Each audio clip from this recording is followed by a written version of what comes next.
Hey guys, I just wanted to introduce you to a new knife I got, kind of go over it a little bit, and talk about some of its features and function, and just kind of give you a little look. Um, so today we are looking at the Kershaw Tilt. Um, this is a limited production Kershaw that is, I think they're only going to make, I don't think there's an exact number, but I know they're in the couple hundreds, maybe 500 or so. Um, so what makes this knife so desirable? And it is desirable. These were only retailed for around, I think the list price was $2.99, but you can actually pick them up for about $2.20 if you found a good dealer. You can buy them if you want one now because they're all sold out. You're going to have to go through the forums or secondhand market, pay anywhere from $350 to $400. So these are really, really sought after, and there's really good reasons why. So first off is just the overall design of the knife is really kind of it's really extreme. It's very unusual. It's not like every other knife. So when you look at it, it looks like something special and something different, which I think is really cool. It's very angular. It's kind of got that designed by a ruler feel, which I think looks very modern and very attractive. It's composed of high-end materials. On this side, you've got carbon fiber, and this is a real carbon fiber slab. I know you're probably not going to be able to see it, but and I'll show it to you a little bit later. On the inside, you can actually see the carbon fibers going all the way through. Some other companies use a carbon fiber faceplate on top of G10, but this is a solid piece of carbon fiber. So that makes it extremely light and extremely tough. And then on this side, you have a titanium frame lock. The titanium on this is a really good titanium. It's looks bead blasted to me. This is the stonewashed version of the tilt. But this looks like a bead blast. I got a little scratch on it there, but I'm not concerned about it because I'm going to carry it and use it. The clip comes tipped down when you get it, and it looks really attractive because you can kind of see actually where that clip was. That's where the clip was before, there's that scratch there. It's kind of straight and in line with all the other angles of the knife. Tip down, or tip up, I don't know what I said before, tip up, where I have the clip now, is more functional and it rides much better in the pocket. When you've got it, this kind of sits flat against your pocket, and this kind of gives you more space in your pocket. The clip goes a little crooked, but it sits really good. So it's much better when you've got it in tip-up configuration, and it only contacts half of the side, so it's actually easier to get in and out of your pocket. The lock bar is cut out using a wire EDM technology. It's essentially they take a hot wire and just kind of slice right through it. It leaves a really narrow cutout and a really uniform cutout, which is what I like.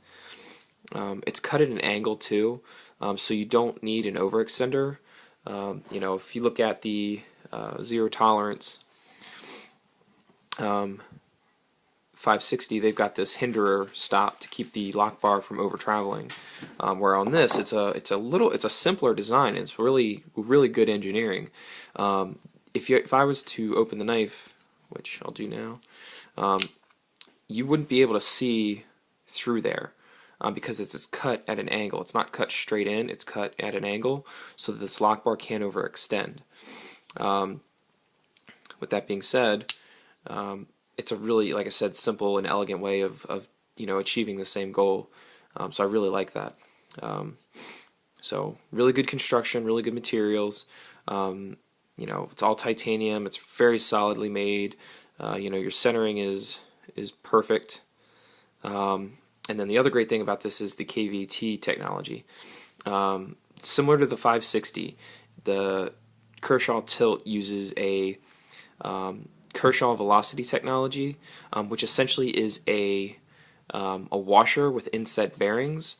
I'm going to try and see if I can.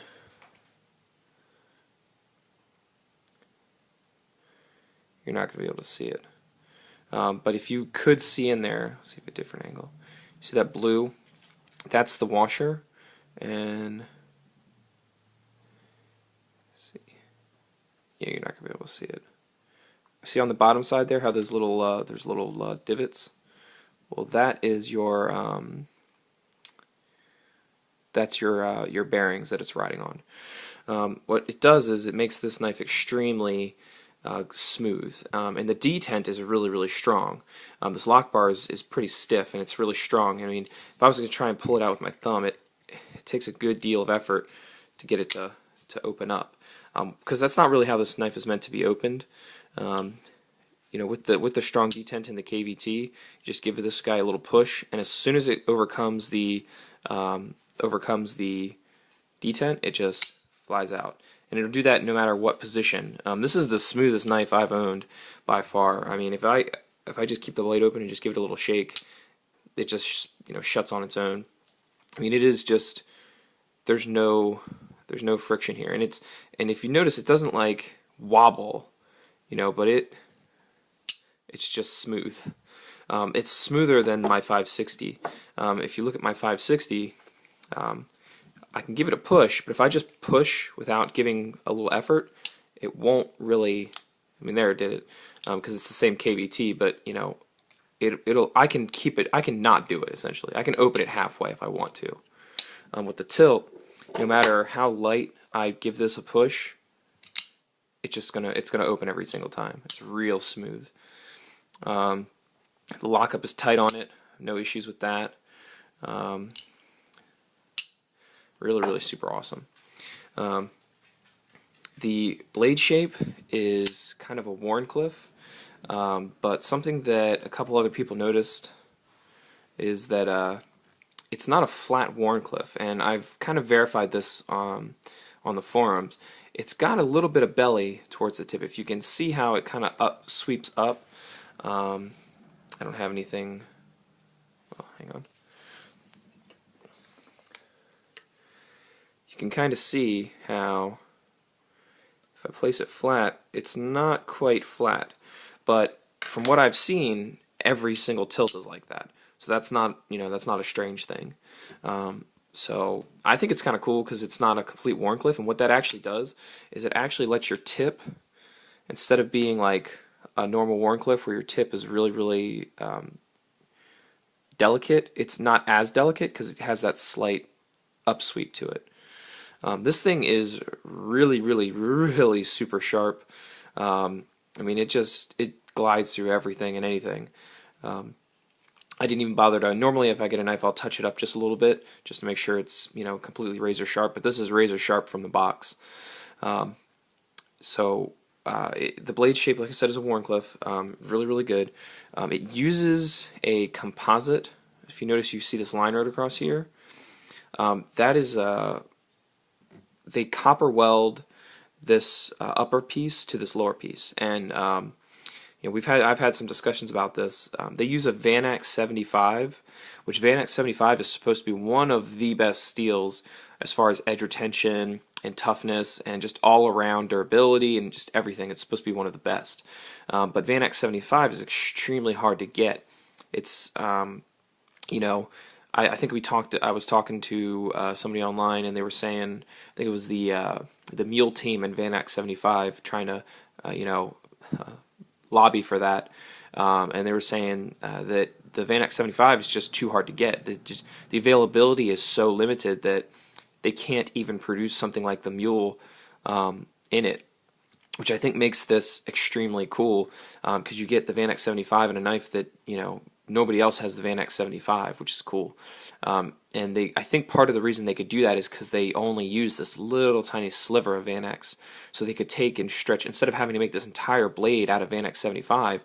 I mean, they've got 1, 2, 3. I mean, you could make four or five knives out of this if you were going to make this as a normal chunk, you know, using this technology. So it's really cool. Super utilitarian design. I'm going to use it. I'm going to carry it. I just like it too much. It's just so much fun to play with. And like I said, it's sharp as anything, and it's going to hold an edge forever, so why not use it?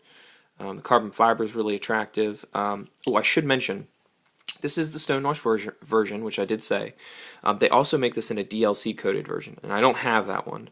The DLC coded version came out first, and was kind of supposed to be the only run, as I think anyone knew, but The technology used to create this cutout, the wire EDM, was causing the titanium to kind of get a ghosting effect where it would have like hollow halos on it. So what they did is they DLC coded it, and they DLC coded the blade too. Now I think the DLC coded actually looks better in stock form. I think I like that a little bit more. But I think that the stonewashed version, which is this one, is going to hold its look better. It's going to wear its age better. A DLC coated version, I just don't like DLC. I know it's diamond light coating, but it seems to always wear, and it always causes smudges and stuff gets stuck to it, and it just looks like crap. Where a stonewashed version, this isn't a really super good stonewash, but it is stonewashed, so it is going to hide some of those smaller scratches. Obviously, if you put a big scratch in it, it's going to show, but smaller, lighter scratches, you're just not going to see them. So that's my Kershaw Tilt. It's, just phenomenally smooth. If you can pick one of these up for under 400, I think that's a good deal. I don't know if I would buy for 400 if you wanted one to use one. I managed to get one for 220 back when they were, dealers were selling them. So that's why I don't mind using it. I don't like to, play the whole buy a limited edition to sell it and make money game. I buy knives like this because I enjoy them, and I plan on using them. The ergos on this, real quick. The ergos are actually really good. It's a really big knife. If you can see it, let me put it next to my 560. Most people, I don't know if you don't have a 560, but you can imagine what the size of this knife is like.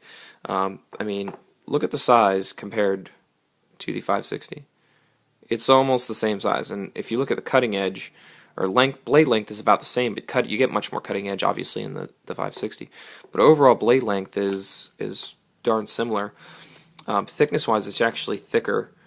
So this is a big beefy knife, but the ergonomics are really good. They've got this kind of dropped shape back here, and your thumb kind of just, the joint of your thumb just sits right on top of it.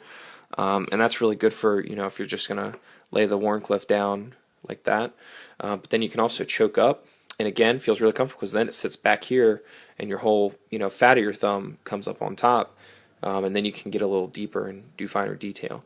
So ergos are great, smooth as butter, smoothest thing I've ever had or owned. Just awesome, awesome, awesome knife. Don't ever plan on getting rid of it. Absolutely love it.